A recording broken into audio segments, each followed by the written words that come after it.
videoaula de hoje é tratar um pouco sobre o sistema reprodutor masculino e feminino. Adolescência e puberdade. Qual a diferença dos dois? Muitas vezes a gente confunde o que é adolescência e o que é puberdade.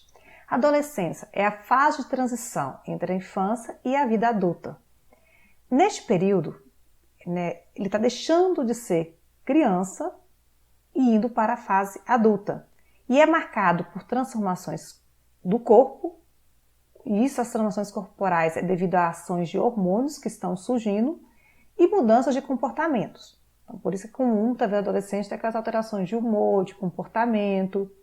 Segundo o ECA, essa adolescente, a nossa fase de adolescência, ela vai entre 12 a 18 anos de idade.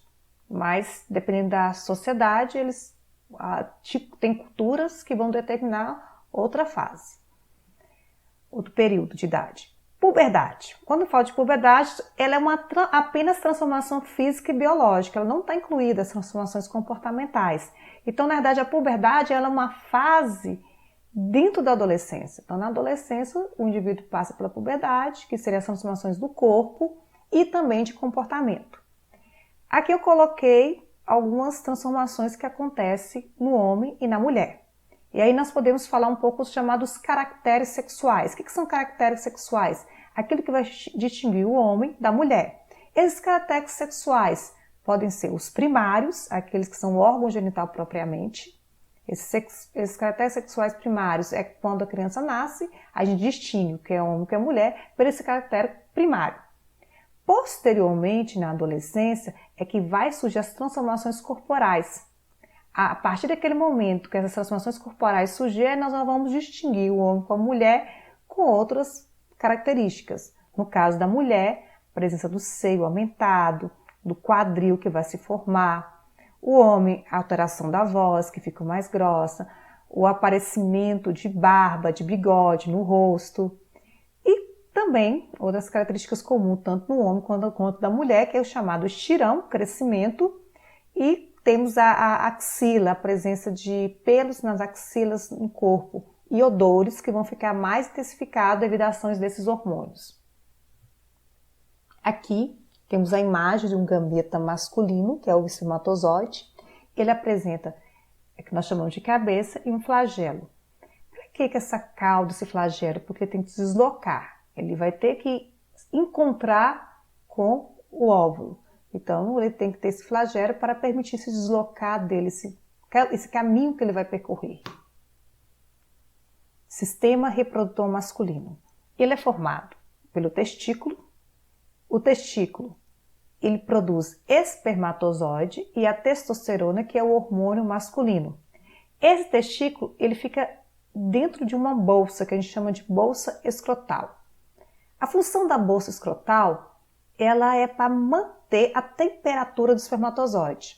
O espermatozoide, em geral, para ele conseguir sobreviver, se formar, ele gosta de uma temperatura mais baixa do que o corpo do homem. O corpo do homem em torno de 37 graus e a do espermatozoide em torno de 35 a 36 graus.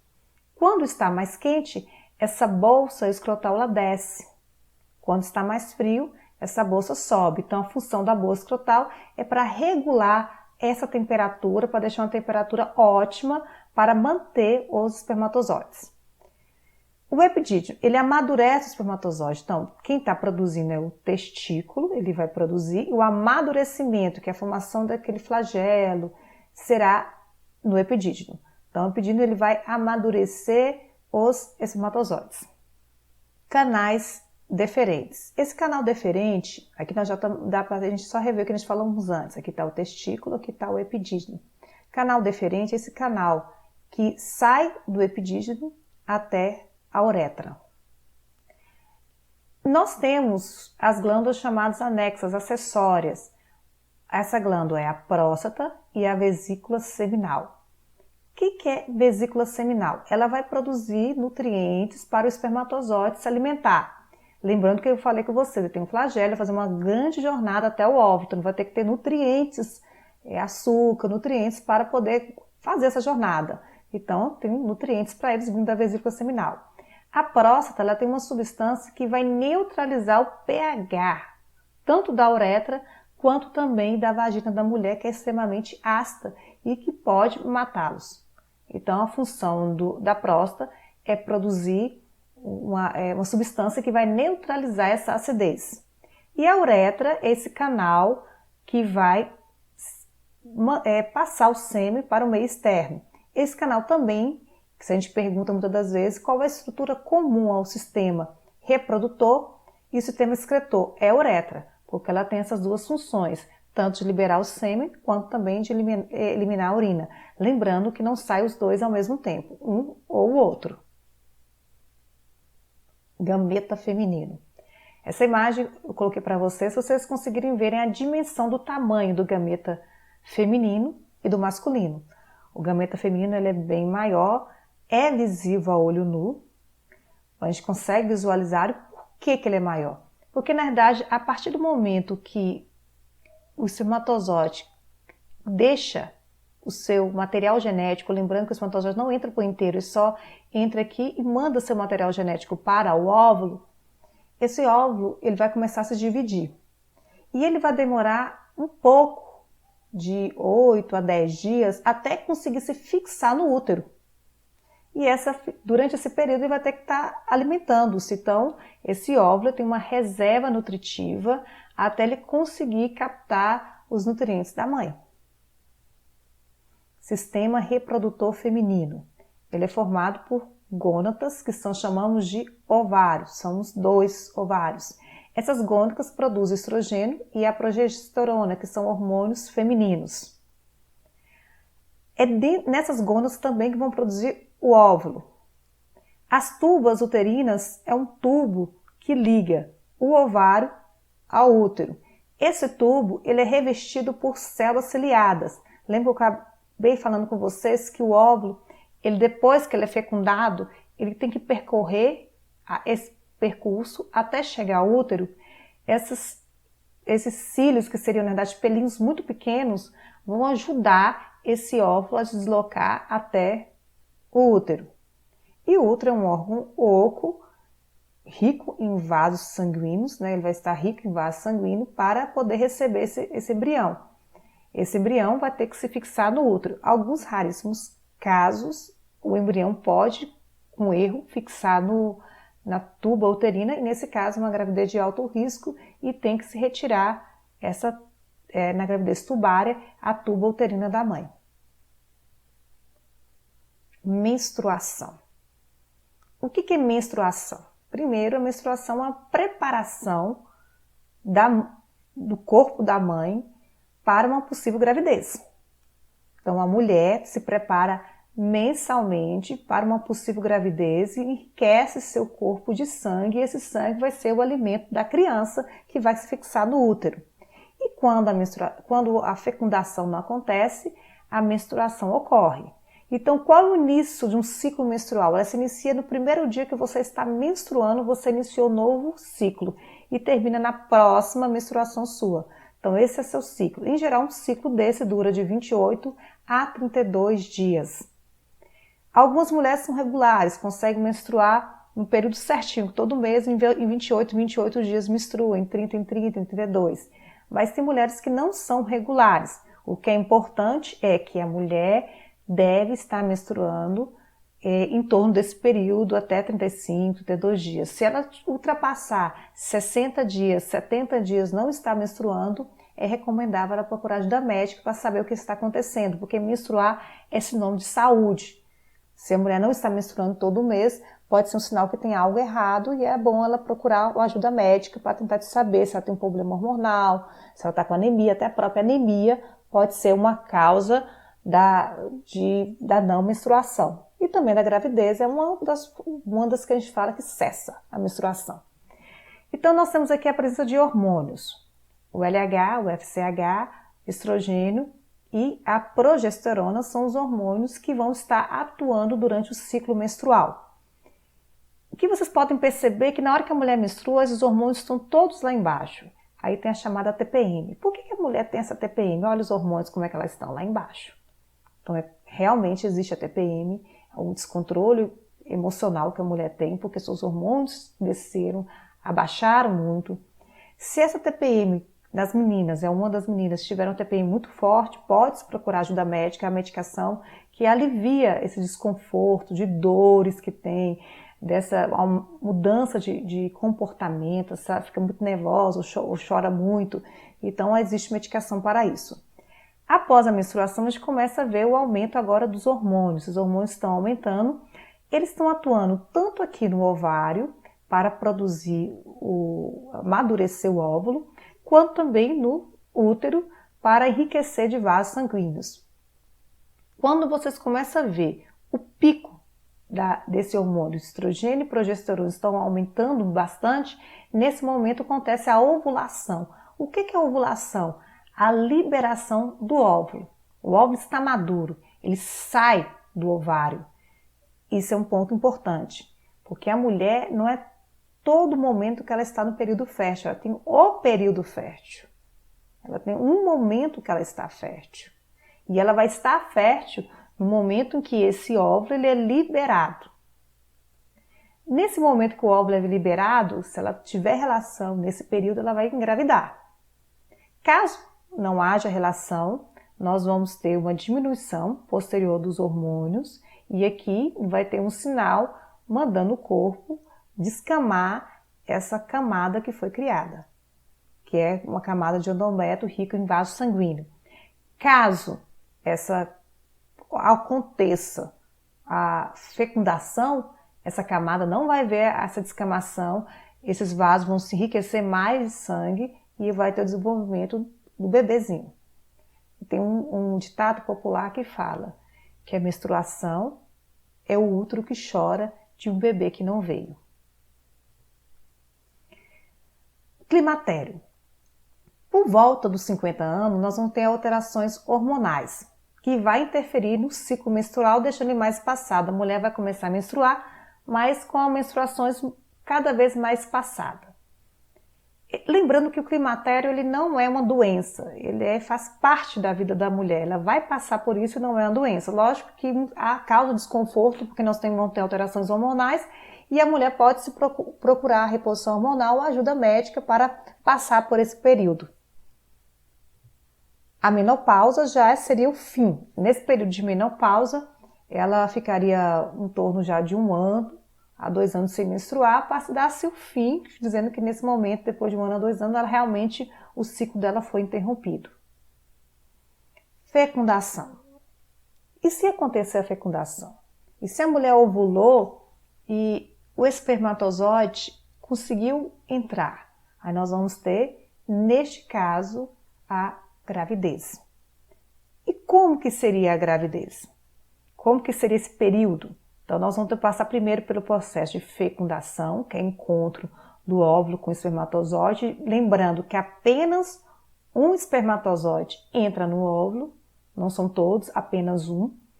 Aqui depois ele vai se formar em embrião, zigoto, que seria as primeiras células.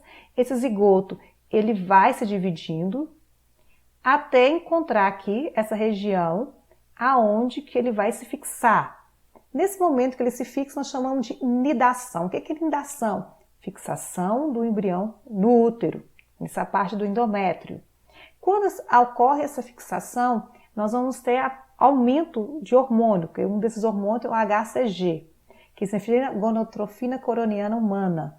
A partir do momento que a mulher começa a liberar, lembrando que já nos primeiros dias que acontece a fecundação, ela já começa a liberar esse hormônio, só que nos primeiros dias que ela está grávida, só percebe esse aumento no exame de sangue. O de urina, que depois de 14 dias que nós vamos estar percebendo a presença desse hormônio na urina. Então, esse hormônio já começa a liberar nos primeiros dias, mas para se detectar nos primeiros dias a gravidez, realmente é só o de sangue, posteriormente, mais tarde, que na de urina vai estar dando positivo. Aqui nós temos já um feto. Qual a diferença do embrião com o feto? A primeira formação que nós temos, nas primeiras semanas, nós chamamos de embrião, que não tem uma aparência quase nenhuma com um ser humano.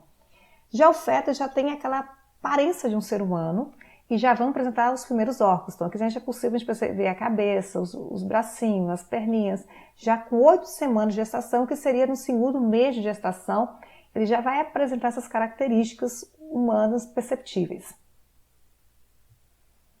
E aqui nós vamos falar dos anexos embrionários. Desses anexos embrionários, nós vamos tratar da placenta, do cordão umbilical e do ânio.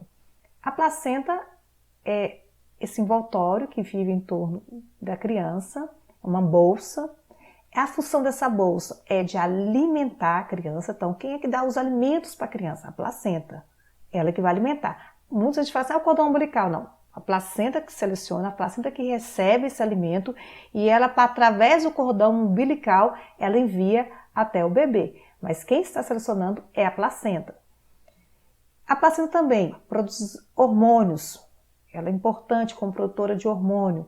A placenta protege o bebê de invasões assim, de algumas doenças. Lembrando que há algumas doenças que conseguem passar essa barreira placentária. Mas a grande maioria das doenças, elas são protegidas pela placenta. Um dos casos dessas nós podemos citar a AIDS. Mulheres aidéticas com acompanhamento médico conseguem ter uma porcentagem muito alta, até de 80% se tiver acompanhamento pré-natal, gerar filhos sem ter AIDS. Porque a placenta, se ela estiver muito bem feita, assim, uma estrutura muito boa, ela não vai permitir o vírus infectar a criança. Então a placenta tem essa questão de proteger a criança também. Então, ela protege a criança de algumas doenças, não de todas, depois eu vou citar de algumas doenças que são capazes de passar essa barreira placentária. Ela nutre a criança e ela elimina as excretas. Então, as excretas que são produzidas aqui, a placenta vai estar eliminando. O cordão umbilical, ele é um elo entre a placenta e o bebê. O ânio é o líquido que a criança está em volta. Esse líquido, na realidade, é uma proteção para a criança contra o choque. Então, se alguma coisa, a mulher chegar a cair ou tiver alguma queda, essa criança tem uma proteção. Embora tem quedas que a gente sabe que tem aperto do bebê, mas, em geral, a criança está protegida no líquido como forma de proteção a choques. Cuidados na gravidez. Alguns cuidados básicos. Primeiro, a gestante tem que ir periodicamente ao médico para verificar como que está a sua gravidez. Realizar um conjunto de exames. Não fumar e nem consumir bebida alcoólica ou outras drogas. Bebida alcoólica, drogas e o fumo afetam o desenvolvimento da criança. A alimentação balanceada, não é comer demais ou deixar de se alimentar. Alguns momentos os médicos também acabam dando vitaminas, se ele perceber que a mãe não está se nutrindo adequadamente. Algumas doenças, como eu comentei antes, podem passar essa barreira placentária, que seria a rubéola, a zika, a toxoplasmose e prejudicar o bebê. Se a mulher pegar essa doença, qualquer delas tem que comunicar imediatamente o médico.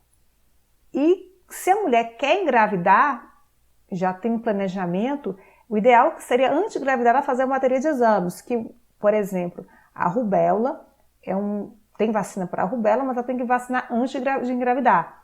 A toxoplasmose, ela pode ver se ela pegou toxoplasmose, ela está passando, se já pegou ou não a toxoplasmose, porque muitas vezes essa doença ela é silenciosa no corpo da mulher.